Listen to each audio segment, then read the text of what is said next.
Hello বন্ধুরা, আজ আমি তোমাদের মাঝে আরেকটা ব্লগ ভিডিও নিয়ে এসেছি।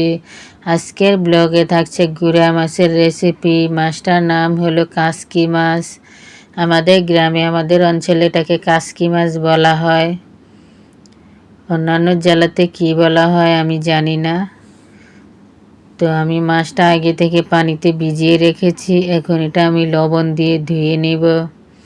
যেহেতু এটা ফ্রিজের মাছ, এটা লবণ দিয়ে ধুয়ে নিলে ভালো হয়। আমি সবসময় ফ্রিজের মাছ লবণ দিয়ে ধুয়ে নেই, যাতে করে মাছটা রান্নার সময় বাজে স্মেল না বের হয়।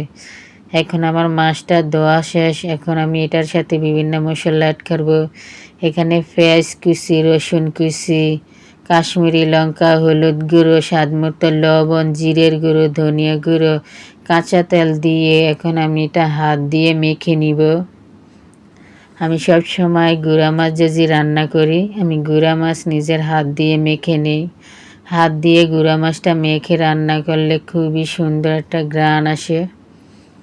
আমার ভালো লাগে এভাবে রান্না করে খেতে। কার কেমন লাগে আমি জানি না। আমাদের গ্রামে আমাদের মা, আমার দাদুরা এভাবে রান্না করে। তা আমি এভাবেই রান্না করি গুঁড়া মাছ, আমার খুবই ভালো লাগে। তো এখন আমি এটাকে হালকা কিছু জল দিয়ে এটা আমি চুলার উপরে নিয়ে যাব। তো দেখতে পাচ্ছে চুলার উপরে নিয়েছি। চুলার উপরে নিয়ে আমি এখানে একটা টমেটো কুচি কেটে দিয়েছি, যাতে করে গুঁড়া মাছটা খেতে স্বাদ লাগে। আর টমেটোটা আমার খুবই প্রিয়। আমি যখনই গুঁড়া মাছ রান্না করি আমি টমেটো কুচি দেই, আমার এটা ভালো লাগে। তো দেখতে পাচ্ছ আমি নেড়ে ছেড়ে নিয়েছি একবার। এখন ঢাকনা উল্টিয়ে নিয়ে আর একবার নেড়ে ছেড়ে নিয়েছি। দেখতে পাচ্ছ কত সুন্দর কালার হয়েছে। এখন এটাকে আমি আর একবার নেড়ে ছেড়ে নিব।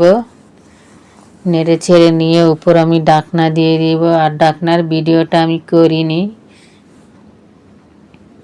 দেখতে পাচ্ছ কত সুন্দর করে টমেটোগুলো সিদ্ধ হইতেছে।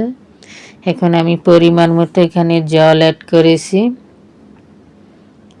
এই জল দিয়ে আমি আজ রান্নাটা শেষ করব, বাড়তি কোনো জল দিব না। এই জলে মাছটা সিদ্ধ হবে এবং কি টমেটোটা সিদ্ধ হবে। দেখতে পাচ্ছ তরকারিটা কত সুন্দর কালার হয়েছে। আর এই দেশে বেশিরভাগ কাশ্মীরি লঙ্কা পাওয়া যায়, অন্যান্য লঙ্কা পাওয়া যায় না। কাশ্মীরি লঙ্কাটা একদম লাল, যে কোনো তরকারির সাথে দিই তরকারিটা একবার টমেটোর মতন লাল হয়ে যাবে। তো যেখানে যেটা পাওয়া যায় ওইটি ব্যবহার করি, আমরা খাই। এখন এটাকে আর একবার নেড়ে ছেড়ে নিব। নেড়ে ছেড়ে নিয়ে এই তো দেখতে পাচ্ছ আমার গুঁড়া মাছ তরকারি রান্না রেডি। আমার রান্নাটা খাওয়ার জন্য একদম রেডি হয়ে গেছে। তো আমার রান্নাটা কেমন লাগলো সবাই আমাকে কমেন্ট করে জানাবেন। যারা যারা আমার চ্যানেলে নতুন হয়ে আছেন তারা সবাই চ্যানেলটা সাবস্ক্রাইব করে আমার চ্যানেলের পাশে থাকবেন। আর আজকের ভিডিওটা এ পর্যন্ত। সবাই ভালো থাকবেন, সুস্থ থাকবেন। সবাইকে টাটা।